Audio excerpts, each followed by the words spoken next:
Zé Dirceu, Memória da Amargura. Por Mário Maestre. Resenha, Dirceu, José. Zé Dirceu, Memórias. São Paulo, Geração, 2018. 495 p. Não é pouco. José Dirceu, primeiro homem do PT após Lula da Silva e, a seguir, a besta fera do mensalão, propor despir-se diante de todos, ao escrever sua biografia, do nascimento até 2005, quando foi atirado pelos companheiros petistas aos leões famintos da justiça torta e da direita ensandecida. Valoriza o texto ser escrito pelo autor nos sóbrios e tristes sábados e domingos na prisão, sentado na cama, pois sem direito a mesa e cadeiras nas celas. A narrativa, sempre interessante, merecia ter tido uma atenção maior antes de ser publicada.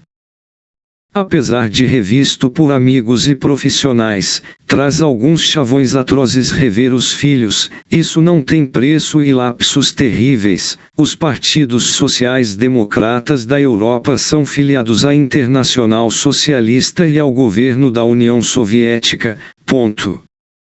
49. Pouco importa se o striptease não é literalmente elegante. A escritura não é a praia de José Dirceu. A estante virtual registra apenas seu ensaio, Tempos de Planície, de 2011. Quase nada, para uma militância de meio século. O texto é valioso.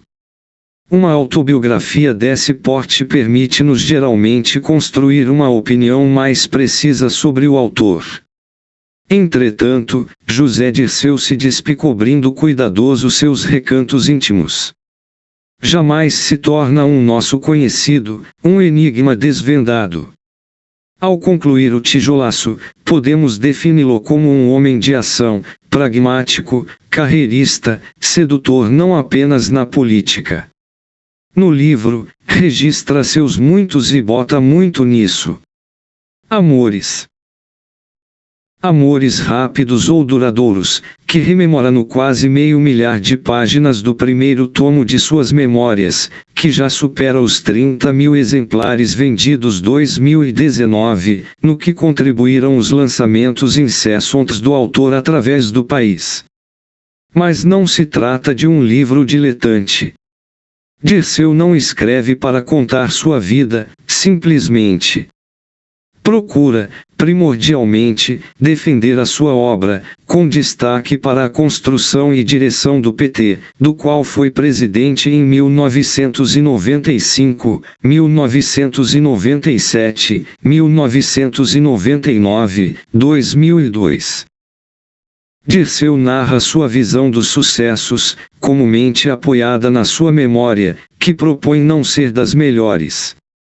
Nesse processo, ataca seus inimigos na política, justiça e mídia, afaga amigos, aliados e personalidades públicas alguns paradoxais, como José Sarney, alfineta concorrentes no partido, sobretudo da ala mais à esquerda.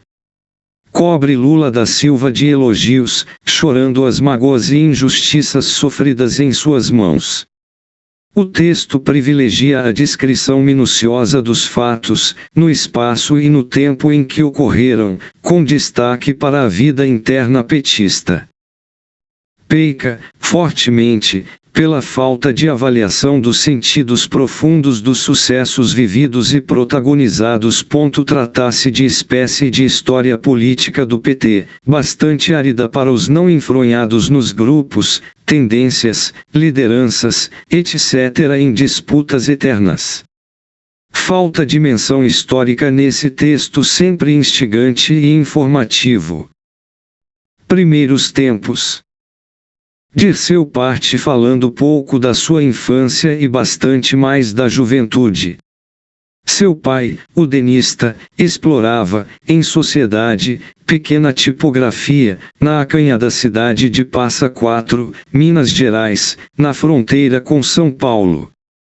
A celebrada mineiridade e a admiração quase incondicional por J.K., que escancarou o Brasil aos capitais estrangeiros, são pistas sobre as visões de mundo do futuro militante. José Dirceu teria sido um adolescente pouco interessado nas coisas livrescas e na cultura. Apesar de assinalar livros lidos na juventude, não há referência àqueles que lhe impressionaram, encontrando-se entre as raras exceções o clássico Tesouro da Juventude. Ele refere-se ao banquete pantagruélico permitido pela biblioteca da prisão, que lhe permitiu pôr-se em dia com o mundo dos livros e diminuir o tempo de pena. Algumas suas reflexões sobre a história brasileira espantam pelo simplismo. Jovem de boa família sem maiores recursos, desdobrou-se em São Paulo para trabalhar e estudar. Como dezenas de milhares de outros jovens através do Brasil, galvanizado pela oposição à ditadura militar, mal de pernas nos anos castelistas 1964 e 67, e pela Revolução Mundial em avanço, envolveu-se na política estudantil, destacando-se pelas qualidades de articulador e de orador de fala mansa e envolvente, que o consagraria anos mais tarde. Dirceu é preso, em outubro de 1968, quando do desastrado Congresso de Ibuana, que ele ajudou a organizar. Nesses tempos, segundo conta, simpatizava com a proposta de luta armada incondicional, sem se jogar ainda de ponta cabeça na sedução abismal que arrasou a toda uma geração de militantes, não apenas no Brasil incluído na lista dos 15 prisioneiros políticos trocados, em 1969, pelo embaixador estadunidense, chegou a Cuba como independente, mais próximo à ALN. Mesmo fornecendo rica informação sobre os sucessos, a reflexão sobre o sentido daqueles anos é bastante limitada. Em Cuba, com 23 anos, Dirceu se sentiu em casa. Seguiu o curso de guerrilha, sem muita dedicação, aprendendo a disparar até mesmo canhões sem recuo. Preocupou-se em aprender também outros ofícios. Exercendo uma sua indiscutível qualidade, estabeleceu relações com políticos e intelectuais cubanos, algumas de longa duração. Nesse período, caiu em profunda depressão, que exigiu longo tratamento médico. Na esquerda corre o boato de Dirceu ter mantido afinidade eletiva com o Serviço de Informação cubano. O texto mais sugere do que afasta essa possibilidade, que não seria nenhum demérito. O certo é que contou sempre com o apoio dos barbudos. São ricas suas lembranças sobre Cuba. No Brasil, idas e vindas. É muito pobre a informação sobre sua volta ao Brasil, como guerrilheiro urbano do Movimento de Libertação Popular, Molipo, nascido, em 1970, da ruptura com a ALN ocorrida em Cuba, formado sobretudo por ex-universitários paulistas. As lembranças e recordações da presença em São Paulo, entre 1971 e 1972, seriam remotas e fragmentadas, segundo ele, talvez devido a um bloqueio ou por um trauma pelas perdas e derrotas vividas pelo grupo. Explicação pouco crível. Pela dramaticidade dos fatos, o muito pouco do que diz são momentos altos do relato. É também pobre a informação sobre as razões políticas que o levaram a abraçar a luta armada e seus projetos de militância. Escuda-se na luta pela democracia, que na época não interessava a ninguém na esquerda revolucionária.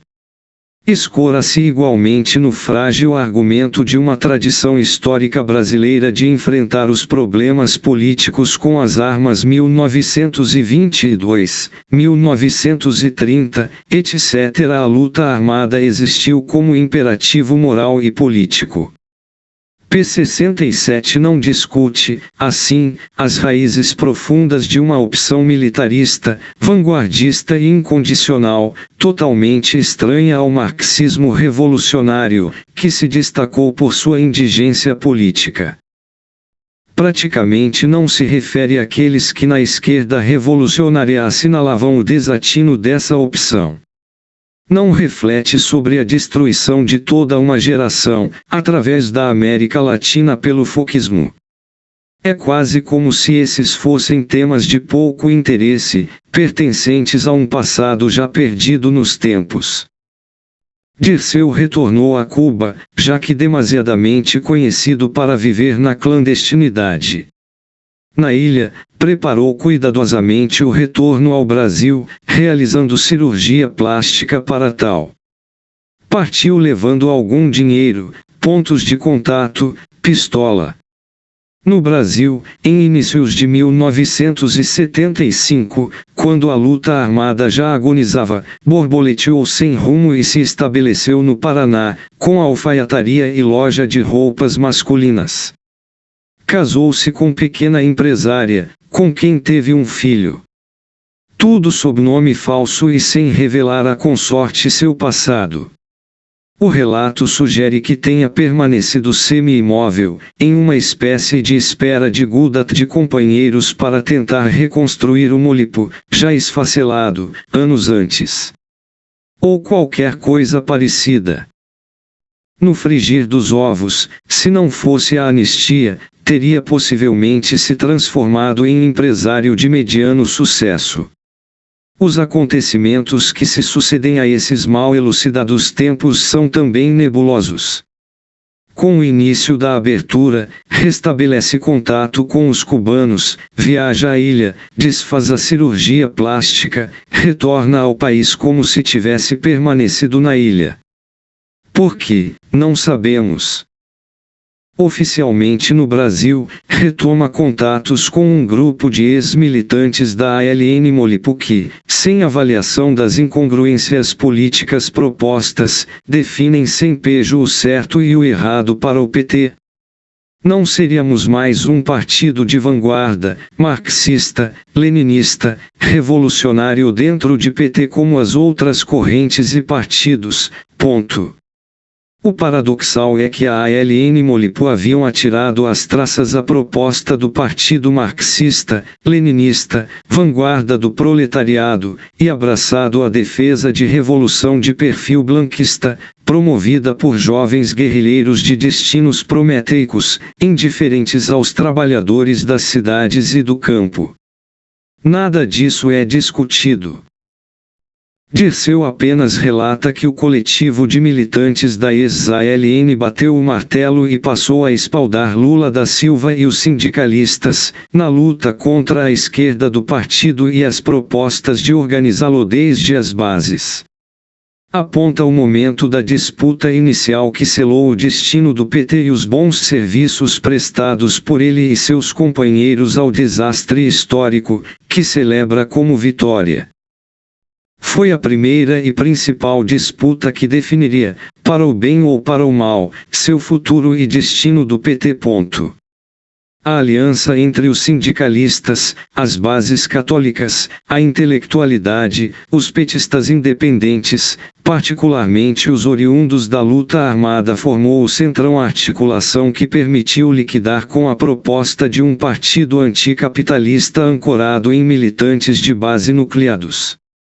P181. Um partido para governar. Dirceu pouco fala desse debate que definiu a orientação petista, levando o partido e o país ao desastre histórico que vivemos. O debate confrontou, por um lado, a proposta de partido de simples aderentes, sem qualquer compromisso militante, e, por outro, de partido de militantes organizados em núcleos, como os tradicionais partidos operários socialistas e comunistas europeus, de milhões de filiados. Partidos com sua própria imprensa, jornais, rádios, escolas, clubes, etc. Oposição que Dirceu resolve com uma simples asseveração. Para ele, a experiência histórica se comprovará o fracasso da última forma de organização. P-180 acusava essa proposta de querer um PT para transformar a sociedade, que se negaria a obter e exercer mandatos e legislar. O resultado foi a vitória do modelo de partido estadunidense, que já ganhará a Europa, com dirigentes questionados apenas em congressos, onde votavam todos que pagassem algumas mensalidades, e de militantes mobilizados apenas para as eleições. Com a mídia privada fazendo a ligação entre uns e outros. Um partido para conquistar e se manter no governo e despreocupado com a luta pela transformação da sociedade. O resultado, conhecemos na sua plana dramaticidade. Dirceu ignora olimpicamente o rápido controle do partido pelos setores inseridos ou ávidos de se inserirem no Estado, pródigo no Brasil quanto às benesses concedidas aos seus administradores. Ignora o rápido abandono do PT de sua fase heróica inicial, para metamorfosear-se em partido eleitoral, de governo, com direções escolhidas em plenárias de militantes literalmente arrebanhados por aqueles que tinham condição de fazê-lo governadores, parlamentares, prefeitos, vereadores, administradores, tendências, etc. Para tudo isso, ele contribuiu de forma consciente. Em 2001, concorrendo em eleições diretas à direção do PT, Dirceu chegou ao desplante de defender que até simpatizantes votassem no pleito. Ou seja, sequer necessitariam estar inscritos ao PT. Ele assinala, porém, sem tirar as consequências, o mostrengo que ajudou a criar. O peso institucional governos, mandatos, cargos, eleições começava a influir no partido e na sua natureza, sobretudo os mandatos parlamentares, dos gabinetes, assessores, recursos, dos prefeitos, governadores, secretários, dos sindicatos, P-240 muito logo, pagaria-se para que militantes agitassem as bandeiras petistas nas esquinas, quando das eleições, como os outros partidos das classes dominantes. Realidade jamais abordada no livro. Dirceu se transformaria no segundo homem de um PT assimilado à ordem vigente, após Lula da Silva. Ele surge, então, talvez, como o primeiro interlocutor da nova militância petista. Nas memórias, seguimos a escalada do partido pelo ex-guerrilheiro, secretário-geral do Diretório Regional e Estadual Paulista, presidente diversas vezes do PT, candidato a deputado estadual, federal e a governador paulista e, finalmente, chefe da Casa Civil e esperado sucessor de Lula como candidato presidencial. Após a expulsão das tendências trotskistas, o principal entrave à escalada de José Dirceu no comando do PT foi a articulação de esquerda, despegada em 1993 do Grupo PAI, a articulação do 113, lulista, que chegou a conquistar transitoriamente a presidência do partido, sem nele produzir qualquer modificação de qualidade. PT de vento em popa. Na leitura do autor, a metamorfose petista consolidará as, para ele, corretas e imprescindíveis propostas de alianças com partidos fora do espectro da esquerda e centro-esquerda. Tudo deveria ser feito para conquistar os governos dos estados e a cereja do bolo a presidência da República. A vida real do partido implicava dar respostas às demandas populares nas cidades. Nelas, as alianças eram amplas para que se pudesse aprovar projetos nas câmaras, o mesmo acontecia nos governos estaduais. P-257, 269 Dirceu sequer critica a aliança suicida feita, mais tarde, com o PMDB. Para ele, deveria ter sido feita mais cedo. Nesse contexto, nos capítulos seguintes, abordam-se, sempre com informação controlada, a participação na Assembleia Constituinte, as conquistas municipais e estaduais, as fracassadas campanhas presidenciais. Impressiona o elogio automático e amplo a todas as administrações municipais e estaduais de PT, com miras e raros reparos pontuais. Segundo José Dirceu, na história do petismo, nada se fez de errado e tudo corria bem, em direção a uma futura e certa conquista presidencial, por Lula da Silva e, logo, por ele mesmo, é claro. Não há referência ao abandono das bandeiras fundacionais e ao deslizar ético-político petista, ao tornar-se partido de governo, para ele um verdadeiro progresso. Apenas, ao se referir à campanha de Suplicy ao governo de SP, Dirceu propõe que o ovo da serpente que envenenaria o PT nos 30 anos seguintes fora o marketing político, que acabou por assumir, assaltar as direções, primeiro das campanhas e depois funestamente dos governos, fora o custo astronômico e inacreditável que, a cada eleição dobrava, triplicava, ponto. Eufemismo para o chapéu passado incessantemente para que os empresários forrassem a caixa 2 do partido, com os desvios tradicionais de destinação dos valores obtidos. P. 207. No 8º Encontro Nacional, de 1993, Lula e Dirceu perderam o controle da direção do PT para a esquerda, como proposto, sem maiores decorrências políticas. Quase com alegria, Dirceu observa que as instâncias petistas orgânicas haviam perdido força e poder, sendo que a ação real do partido era governada pelos envolvidos no aparelho do Estado: governadores, prefeitos, deputados, vereadores, administradores, etc. No frigir dos ovos, o PT deixara de ser partido para tornar-se sobretudo uma legenda, a ser usada sobretudo quando das eleições. Dirceu festeja a impotência da esquerda petista.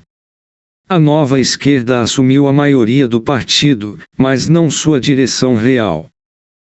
Criou-se uma crise de legitimidade na nova direção que, embora majoritária, não tinha nem liderança, nem hegemonia no conjunto do partido, em seus governos municipais e estaduais, junto às suas bancadas e lideranças sindicais e populares. P. 257. Gênese e consolidação do lulismo. Nos fatos, nesses momentos, a perda de substância do PT, transformado em mera legenda, era geral. Nada disso é discutido pelo memorialista. Em passant, ele refere-se ao surgimento e consolidação de um lulismo orgânico, com a autonomia crescente em relação à direção e ao próprio PT. A ligação dos dirigentes do PT aos eleitores, por sobre uma militância já dizimada, correspondia à ligação de Lula da Silva com o eleitorado, independente dos dirigentes e, de certo modo, do próprio PT. Movimento institucionalizado com a fundação do Instituto da Cidadania, de 1990. A perda das ligações do PT com as bases não assusta Dirceu. A autonomia de Lula da direção petista, sim. Sentia Lula cada vez mais entrincheirado no Instituto da Cidadania, com assessoria própria, estrutura, recursos, organizando os seminários e as queravenas. P. 254. Em 1992, a população radicalizava-se e Lula encastelava-se no Instituto, mantendo as melhores relações com Itamar Franco, contra as orientações da direção do partido de flexão à esquerda. Lula da Silva era ouvido, participava e aconselhava o governo Itamar. Chegou a propor nomes para o primeiro governo, ponto. Lula e seu entorno viviam de ilusões sobre o PSDB, tendo, segundo o autor, apoiado na prática Mário Covas, em 1994, contra a candidatura de José Dirceu ao governo e São Paulo, como também o fizeram Genuíno, Tarso Genro e outros caciques petistas. P. 265 O Instituto da Cidadania terminaria sendo financiado pelas grandes empreiteiras, com doações superiores a 18 milhões de reais. Após as gestões presidenciais, Lula da Silva fundaria ali os palestras e eventos, que propiciaria mais de 20 milhões ao ex-presidente, como remuneração de palestras, para não dizer mais. FSP, 29 de agosto de 2016. Se Lula se encerrava no Instituto da Cidadania, obcecado em chegar à presidência, Dirceu, homem do aparelho, se esforçava em se manter como intérprete e correia de transmissão dos milhares de parlamentares, governantes, administradores, funcionários etc. que dependiam do sucesso eleitoral. Porém, em suas memórias, Dirceu se autodesigna como representante de uma geração que combaterá pelo socialismo, luta que propõe, entretanto, encerrada, em 1989, com a queda do muro. Portanto, assina embaixo da proposta do fim da história. Em 1994, Lula da Silva estende a mão a José Dirceu, com o objetivo de reconquistar a direção do PT. Eu e Lula estávamos em sintonia. Na minha primeira entrevista, deixei clara a nova orientação do partido para o poder, abri-lo para as alianças e para poder governar. P. 276 Certamente tudo o que Lula queria ouvir. Segundo ele, apesar do fracasso de 1995 e 1998, Lula seguiria candidatíssimo desde que nas condições dele, com Duda Mendonça, com alianças, com recursos, com o PT sob sua ou nossa direção. P. 300 A referência ao marqueteiro tem sentido claro. Sua contratação exigia os rios de dinheiros, ao qual o autor se referira, ao abordar a campanha de Suplicy. Dirceu não dá um pio sobre a fome de leão da Caixa 2, que nesses momentos se estenderá a praticamente todos os níveis do partido com real expressão. Mesmo sem o apoio de Lula, em 2001, Dirceu elege-se pela articulação para a presidência. O PT disputaria-se já o poder na presidência que se esperava ganhar. No novo contexto, de desmoralização plena do PSDB, a direção do PT, quanto ao programa, atira pela borda ao mar a suspensão do pagamento da dívida externa e a reestatização das empresas privadas.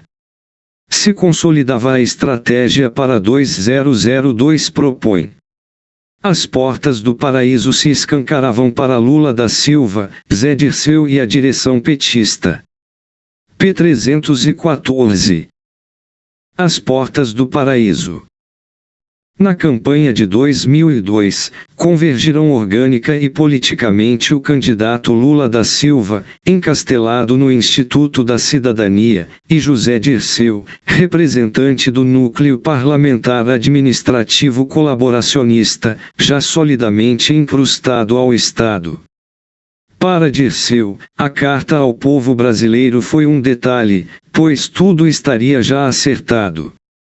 O ex-guerrilheiro celebra como momento de glória sua viagem aos USA, para beijar a mão do Partido Republicano no poder. Os americanos ficaram realmente perplexos.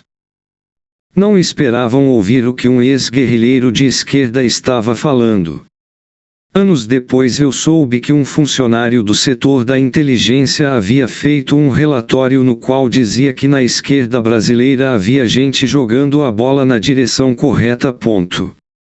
P. 329 referia-se a Lula, Dirceu, Palocci e Caterva, que vendiam seus passes para o time do grande capital nacional e internacional. Vitória alcançada, Dirceu sugere que Lula queria mandar só. Para tal, nomeia Palocci e Meirelles Dose Cavalar como chefes da tesouraria e da orientação, nos fatos, social-liberal do governo. Palocci não tinha controle sobre o aparelho do PT, nesse momento nas mãos de Dirceu. O ex-guerrilheiro teve suas indicações como chefe da Casa Civil e responsável pela articulação política, que foram efetivadas apenas passados 40 dias das eleições. E elas foram obtidas um pouco a forceps.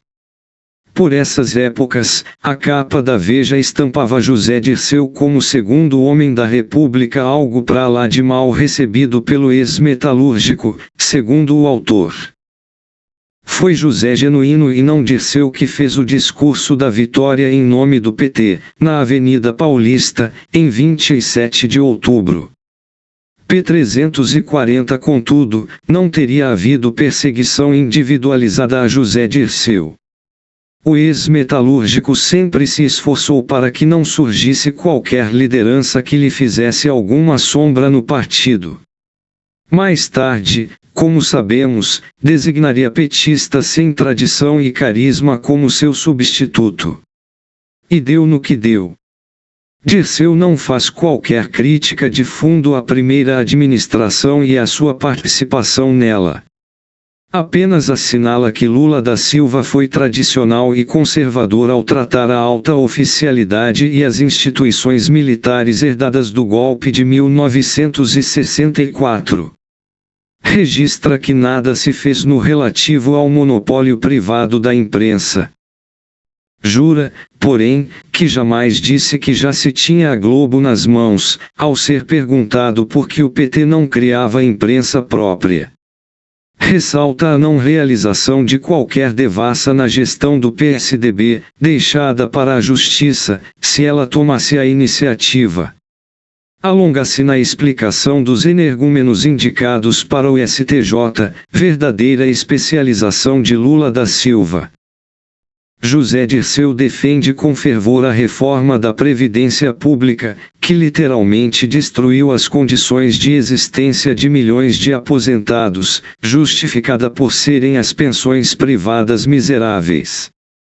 P369. Ele expressa permanente irritação com os servidores públicos que pressionavam por aumentos de salários justos, mas irreais e insustentáveis devido às finanças dos estados. P281. A ordem era para que apertassem os cintos, para o PT sair bem na fotografia. P216, 368. Não pia sobre o pagamento canino da dívida externa e interna, o verdadeiro ralo por onde escorrem os recursos do país. Dirceu registra sua insatisfação com a política de saneamento liberal de Palocci e Meirelles, sob a orientação de Lula, por temer a sorte do segundo mandato e os reflexos eleitorais. Queria materializar a prometida emancipação social através do mercado interno de massas.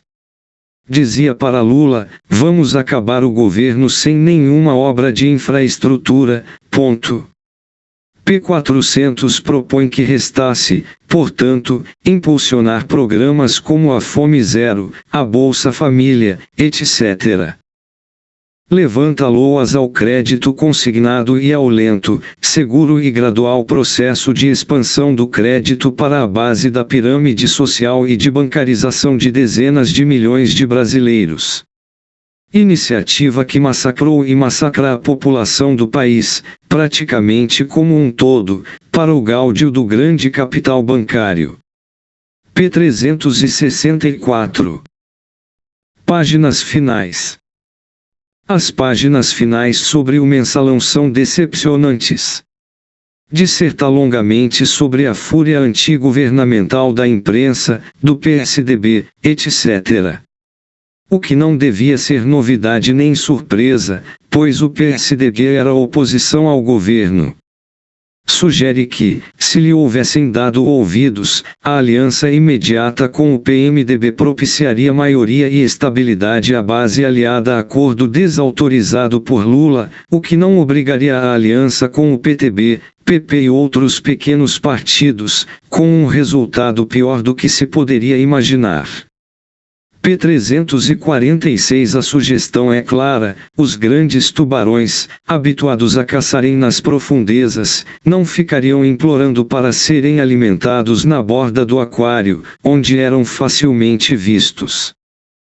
Dirceu surpreende-se por ter sido o primeiro alvo da Operação Mensalão e por ser abandonado aos leões por Lula da Silva e pela nomenclatura petista, que procuraram se safar do enorme desastre. Assim como, nos permitimos lembrar, o ex-presidente, na prisão, foi abandonado por enorme fatia dos capa-pretas petistas, pela mesma razão. Dirceu nomeia os deputados da esquerda do PT que votaram pela CPI do Mensalão e, entre eles, os expulsos quando da contra-reforma da Previdência. Expulsão sobre a qual praticamente não diz nada. Indigna-se com a falta de apoio da minoria de esquerda petista, não envolvida nas maracutaias. Respondendo aos ataques de Zé Dirceu em suas memórias, Walter Pomar, também sem compreender nada sobre o que esteve realmente em jogo, lembra que deveria se perguntar como esta minoria foi tratada pela maioria. http://url Walter Pomar não compreende que, o petismo, transformado em federação de interesses, com Lula à cabeça, preocupava-se apenas em não ir pelo raro. Era o literal tempo de Muricy em que cada um cuida de si. Sobre o presidente, Dirceu escreve: não me pediu para ficar, não me propôs nenhuma outra tarefa, simplesmente me demitiu.